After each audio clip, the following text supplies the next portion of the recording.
So welcome everyone to Brent's Anime News Corner. And first off, some news that's been probably the biggest news story of the week, which is the fact that the youth ordinance bill in Tokyo was passed this week. This is the bill that outlaws, well, that's really the big question, is exactly what it does and doesn't do. The Bill 156, requires the industry to regulate manga, anime, and other images, this is a quote, except for real-life photography, that unjustifiably glorifies or exaggerates, end quote, certain sexual or pseudo-sexual acts. Another section of the bill regulates acts that are considered to be excessively disrupting of social order, things like rape, stuff like that. And apparently the language in the bill, from what I can tell, is really meant to limit the display of these things to minors. The idea is you can display or you can make these things and distribute them as long as you put an adults only label on it. And this apparently only applies to publishers, like commercial ventures. So if you're a doujinshi artist, it doesn't really matter, although they all put adults only on their porn stuff anyway. The real question will be whether this is really intended to target anything that's seen as sort of morally questionable, or whether it's more, you can't really depict extreme stuff or people who are being, mind controlled into really icky sexual stuff in your all ages show, or in your show that's aimed at minors, and minors, of course, being under 18 in most prefectures of Japan, or 17 or 16. So, big question there. The Tokyo Commission, I think, this Assembly, excuse me, has said that they will be clarifying those rules coming out soon. They'll be explaining exactly what their position is on that. So that's been the big thing. Again, who knows exactly what that's going to do. And this is only in Tokyo, it should be pointed out, not all of Japan. So, interesting. And the governor of Tokyo has also come out defending that, saying basically that he used to believe that basically whatever you read or watch doesn't affect you at all, but he doesn't believe that anymore. He believes that this, what you read or watch does, influence behavior on some level, even if it's a small level. So he is committed to this, it seems. So more information coming out. That's certainly an interesting development. In less controversial news, Hayao Miyazaki's son, Goro Miyazaki, has announced details about his upcoming anime film. It'll be called Kokoriko Sakakara, if I am pronouncing that correctly. I'm sorry, Kokoriko Sakakara. I think, anyway, which is a sort of coming-of-age story about I believe, a 17-year-old girl. She's a high school girl who's coming of age in a seaside town. She has two boys in her life, and so it's a laughter and tears sort of just normal, everyday life story. So that's good to hear. This was announced, I believe, by Toshio Suzuki, who's the executive producer at Studio Ghibli, who said that this will be a chance for Goro Miyazaki to do his first. How do they put that? Be able to demonstrate his true worth, since his first film involved beginner's luck, as he put it. So that's a good thing. But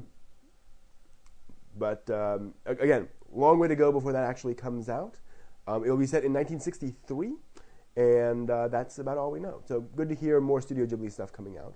Also in Ghibli news, a Miyazaki short film called Yarosagashi will be aired in New York. This is one of the short films that have been showing in the Ghibli Museum in Tokyo. And it will be screened in New York at a Japanese cultural event. They haven't said which one, but it will be shown in New York at some point, so us Americans will have a chance to see some of that Miyazaki work. Hopefully this means more of those short films for the Ghibli Museum will be made available over here in America. That would be good. In other news, good and bad. Good. There's going to be a second season of Bakuman in fall 2011. Not so good. Second season of Seikan no Quasar. Not surprised, just in other news, Verizon's Fios network has added the Anime Network, and I know Verizon Fios is pretty widespread, so good to see more anime channels available out there to folks. If you have Verizon Fios, consider adding Anime Network for a couple bucks a month. In less happy news, Manga UK has announced that they are not going to be releasing any more of Fullmetal Alchemist Brotherhood on Blu-ray due to lack of demand. It just hasn't been selling very well on Blu-ray. So they'll still be releasing it on DVD, but there's just no point in them releasing it on Blu-ray when it's not going to make, when it's going to lose them money. So unfortunately, that's just what's going to happen with that on Blu-ray in UK. Maybe you can grab the Funimation discs if you really want them. Sorry. Back to happier news. The ridiculous anime film Redline, which was 7 years in the making, ridiculous animation budget, won the Audience Best Feature Award at LA Animation Fest. So it was screened over there, and the audience appeared to really, really like Redline. So good news for the film. Awards are always nice. Also in award news, back over in Japan, the Japanese Academy, basically, it's a different name, but similar group, has awarded prizes to the movie Colorful, not the sort of ecchi thing, the recent movie, also the Bar Arietti, and oddly enough, the latest Doraemon, One Piece, and Detective Conan films all got like excellence awards over in the Academy Awards in Japan. Strange, but whatever. Also in film news, AnimeNewsNetwork.com has posted links, or posted the date and times and locations for the various U.S. screenings of Evangelion 2.0. You can not advance. So head over to AnimeNewsNetwork.com for the full list of where it'll be showing in America. Unfortunately, it bounces all over the place, so no real easy way of listing it. So a lot of showtimes. It should be available in a large city near you sometime soon. Switching over to manga news, Square Enix has launched its North American and French electronic manga stores. So you can now buy e-manga off of Square Enix's e-manga site. They're currently offering for North American readers Soul Eater, Fullmetal Alchemist, Record of a Fallen Vampire, and Nightmare Inspector for $6 per volume in the electronic version. The website is, oddly enough, square-enix.com/NA, as in not applicable, /manga. So you can go there to grab manga from Square Enix. More will be coming on the way. They did say that $6 US per volume is introductory pricing. They haven't said how much regular volumes will be, so not a huge discount. But hey, it is, manga out there. Who knows? The French version also has Fullmetal Alchemist, Soul Eater, Satan 666, also called Opart's Hunter in English, and Record of a Fallen Vampire. So, cool. And it's €4 each on the French store. Meanwhile, Japanese publishers are up in arms over various apps available in the Apple's iTunes store, allowing you to read, basically, fan-subbed manga on your iPad or iPhone or similar device.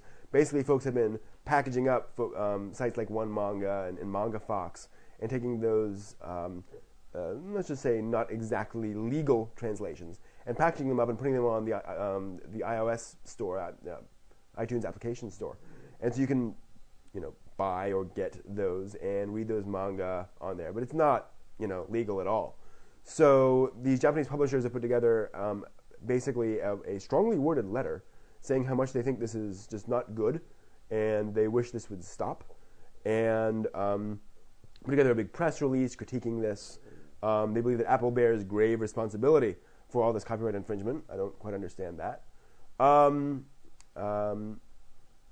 A representative for Apple Japan has said, we respond as quickly as we can to complaints from copyright owners.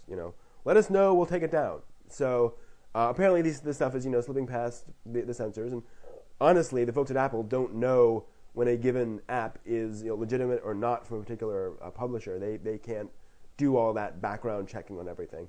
They're checking to make sure, bad porn doesn't get through and things like that, or things that are obvious. So I don't think the Apple folks have too much blame here. But perhaps this will lead to those being taken down. Who knows? At least we know that those publishers are really on this, and it took a strongly worded press release to, I don't know, kind of strange. In other news, actually also in digital publishing news, Vampire Hunter D, the classic vampire story, is now available on the Nook. And this is the actual novel series, not the manga. You can get the first volume in 2 parts for US $4 each, basically, for the Nook or the Nook Color. They can also be read on the official Nook app and so forth and so on. So that's cool. Also interesting is that Comic Cloud, a digital manga magazine, is now available in the app market for Android mobile phones. If you have an Droid-based phone, you can go and get that. It's already available for Kindle, so you can go and grab that digital manga magazine, Comic Cloud, COMICLOUD, and there we go. And they'll have various chapters from various mangas available for you. So that's pretty cool. Moving on, sort of odd news. Otaku, look, if you find a place that's based off of an anime or manga, great. Go there if you want, walk around, don't mess things up.